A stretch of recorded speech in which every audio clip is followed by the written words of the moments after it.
वक्रतुंडं महाकाय सूर्यकोटिसम्प्रभा निर्विघ्नं कुरु मे देव सर्वकार्येषु सर्वदा।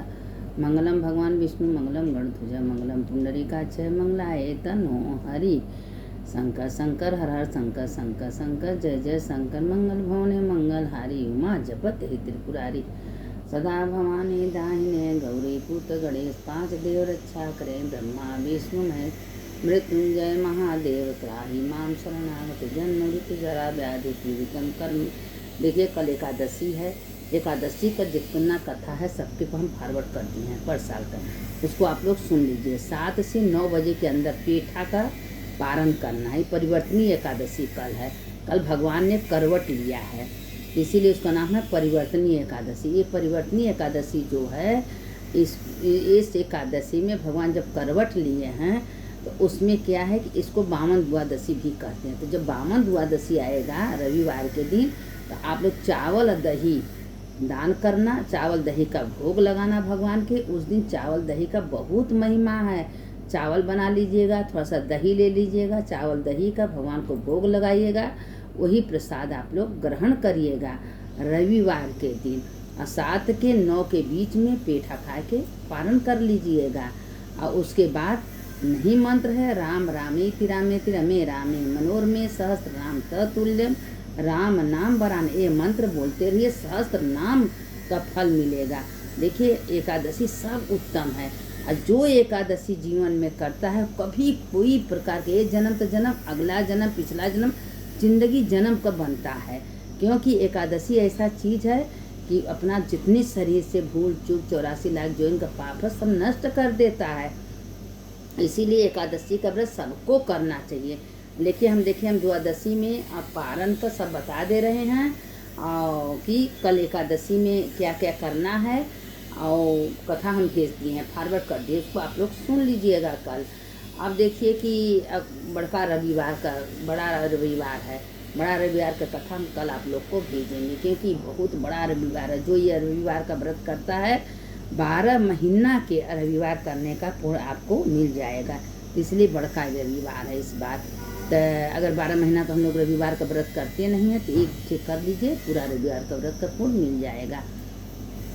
तो अब देखिए द्वादशी का हम छोटा से कथा देते कि एक बूढ़ा थी, उनको 3 बेटा 3 बहू थे।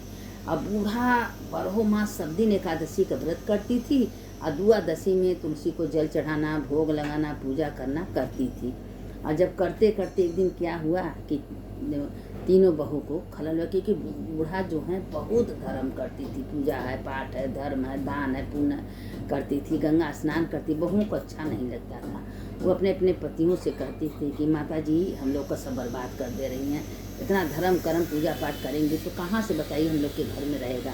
अब ये सब कह के अपना हिस्सा पाती करके अलग हो गई। बूढ़ा के घर के बाहर एक झोपड़ी दे दी। बूढ़ा उस झोपड़ी में रहने लगी, कोई व्यवस्था नहीं खाने का पीने का। लेकिन बूढ़ा जी एकादशी का व्रत, तुलसी जी का पूजा, गौ माता को खाना खिलाती थी, कहाँ जाएगा। कहें हे भगवान हम तुम्हारे भरोसे है, जो हमको करना है आप ही को करना है, अगर आप मेरे साथ हैं तो मेरा बंदोबस्त आपको करना है। अब रोज इना सुन के विष्णु भगवान राधा कृष्ण आते थे और रोज उनको खाना पहुंचा जाते थे। बूढ़ा खा पी के भजन कीर्तन करती थी और पर डे सवेरे गंगा जी नहाने जाती थी। और जब 15 दिन पे एकादशी का व्रत आता था तो एकादशी व्रत करती थी। और जब एकादशी का व्रत करती थी तो उसके बाद जो उसकी बहुएँ थी सोची कि हम लोग अलग कर दिए हैं, कुछ भी नहीं दिए हैं और उसके बाद ये खा के मोटा जा रही हैं और चिकन भई नहीं। आखिर इनके आ कहाँ से रहा। हम अपने पतियों से मना कर दें, हम लोग नहीं देते, आखिर बूढ़ा कैसे खा रही हैं, कैसे इतना धर्म कर्म कर रही हैं। हम लोग तो सारे रास्ता ही का बंद कर, तुम बंद कर दी, भगवान थोड़ी ना बंद कर देते हैं। भगवान तो अच्छे लोगों के साथ रहते हैं, बुरे लोग के साथ भगवान नहीं रहते हैं। जो अच्छा रहेगा उसके साथ भगवान हमेशा रहेंगे, दुख में सुख में, अच्छे में बुरे में उसका साथ देते हैं। अब वो क्या हुआ कि उसकी माँ गंगा जी नहाने गई।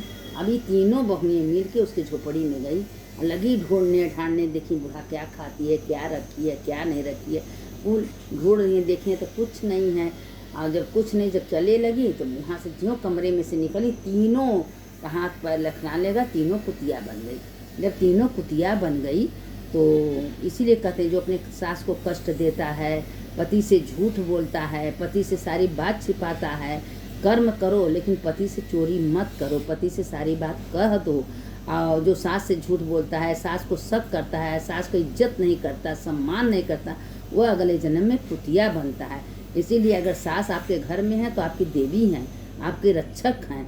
एक कोई बड़ा घर में रहता है तो घर का देवी रक्षक रहता है, और उसका आप अनादर कर रही हैं तो आप कोई जन्म में सुख नहीं पाएंगे। तीनों कुतिया बन गई। पूरी गांव में भीड़ लग गया, सारे लोग आए, कहें भाई इनके तीनों बहुएं कुतिया बन गई, क्या कारण है, क्या कारण है। बूढ़ा को तो कुछ पता नहीं, बूढ़ा तो गंगा स्नान करने गई थी।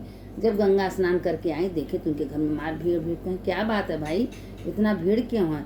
तो कहें अरे आपकी तो तीनों बहू कुतिया बन गई हैं। कहें कुतिया बन गई हैं, कैसे बन गई। अब लगी भगवान से प्रार्थना करे, हे भगवान जितना दिन का हम पूजा पाठ किए, हमारे बहू बेटा अच्छे रहे, खुश से। देखिए माता कभी नहीं होती, माता तो दिल से बहू बेटा सबको चाहती हैं। हे भगवान सबका रक्षा है आप करिए, जैसे लोग हैं तैसे कर दीजिए। आप तो मेरे साथ है ही हो प्रभु, आप तो हमको दोनों टाइम का भोजन खाना पीना दे रहे हो, सबको सही कर दीजिए प्रभु। क्या कारण, क्या पाप के कारण से लोग कुतिया बन गई। तो लगी प्रार्थना करने भगवान से। तो एक जंगल में गई, जंगल में एक महात्मा थे, बहुत संत थे, उनको पुनर्जन्म की बातें सब याद थी। उनके पास गए, जब उनके पास गए तो पूछे कि ऐसा क्यों हुआ।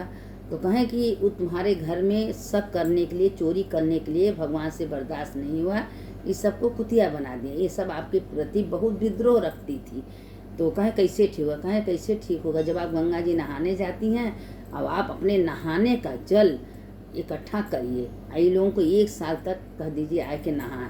जब नहाएंगे तो धीरे धीरे 1 साल के बाद इन लोगों का शरीर अपने रूप में आएंगे। तो कहें ठीक है। अभी अपना नहाती थी, उनकी जो पत्नी थी जल लिया के अपने अपने पत्नियों को नहवाते थे, कुतिया को। कुतिया घर में बैठती थी।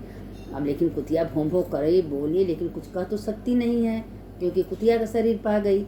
अब ऐसे करते 1 साल बीता, अपने शरीर में आ गई। अब तीनों पैर पर गिर गई, माँ हमको क्षमा कर दीजिए, माफ़ कर दीजिए, हम बहुत गलती किए हैं, आपका अनादर किए, आपको झोपड़ी दिए, खाने पीने को नहीं दिए, अपने पतियों से मना कर दिए, लेकिन आप मान गए। आपके साथ तो भगवान है, धर्म के संगे हमेशा भगवान रहते हैं। आप इतना पूजा पाठ दान पुण्य कर रही थी, हम लोग से बर्दाश्त नहीं हुआ, हम लोग सब कुछ मना कर दिए, सारे रास्ते आपको बंद कर दिए। माँ सब माफ़ी मांगने लगी, पैर पर गिर गई, वो लगी भगवान से प्रार्थना करे, हे भगवान इन लोगों को सद्बुद्धि दीजिए, लोग सही रास्ते पर हैं, आप मेरे साथ हुए। बूढ़ा को कोई लालच नहीं था, बूढ़ा को जो मिलता था वो अपने मन से जप तप पूजा दर्शन, तुलसी जी का पूजा, गंगा अपन करती थी, किसी का कुछ नहीं सुनती थी।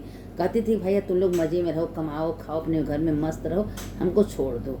बूढ़ा अपने करने का फल बूढ़ा पाई, उनकी बहू अपने करने का फल पाई। अंत में तीनों बहू समझ गई कि अच्छे कर्म का फल अच्छा होता है, बुरे कर्म का फल पूरा होता है। उसी समय से तीनों बहू सुधर गई और फिर अपने सास का लगी इज्जत सम्मान करने, समय से भोजन देना, नहवाना धोना। माँ आप जो दान पुण्य करना है, जो पूजा पाठ करना आप करिए, आपको कोई नहीं रोकेगा माँ, कोई नहीं रोकेगा। तीनों बेटा भी माँ के आदर सम्मान से करने लगे। एक दिन माँ को बैठा के तीनों बहू तीनों बेटा लगे माँ का परिक्रमा करने। परिक्रमा करके माथे पर गिर गए, माँ आशीर्वाद दीजिए। कह जाओ बेटा हम आशीर्वाद दे रहे, मेरा आशीर्वाद तुम्हारे साथ है, तुम हमेशा सुखी रहोगे, कभी दुखी नहीं रहोगे। और जब भी हम जिएंगे, जो कर्म कर रहे हैं करें, उसके बाद तो कृष्ण राधे कृष्ण मेरे साथ ही हैं। उनका मुक्ति बूढ़ा का हो गया। राधे कृष्ण उनको आए, डोली में बैठा के लेके गए, क्योंकि बूढ़ा जब से होश हुआ था तब से एकादशी का व्रत करके द्वादशी की कथा सुनती थी, और कथा सुनने के बाद सबको सुनाती थी। और द्वादशी के कथा सुनने के बाद बूढ़ा का मुक्ति हो गया। और वो दिन वामन द्वादशी था। वामन द्वादशी के दिन चावल और दही का भोग लगाना चाहिए, और चावल दही खाना चाहिए। और नहीं खा रही हैं भाई, बड़ा त्योहार हम लोग का व्रत रहेगा तो भोग तो लगा ही सकते हैं ना। उसके बाद जो इस कथा को सुनता है सुनाता है, उसके समस्त पाप तत्काल नष्ट हो जाते हैं। सुनने वाले की जय, सुनाने वाले की जय। देखिए कथा व्यर्थ नहीं जाती है। और एकादशी का कथा प्रसाद हम डाले हैं, सबको फॉरवर्ड कर दिए हैं। और सवेरे 7 से 9 के अंदर पेठा का पारण करना है। अच्युतम केशवम राम नारायणम कृष्ण दामोदरम वासुदेवम हरि श्रीधरम माधवम गोपिका वल्लभम जानकी नायकम रामचंद्रम भजेयम। राम रामेति रामेति रमे रामे मनोरमे सहस्रनाम तत्तुल्यम राम नाम वरानने।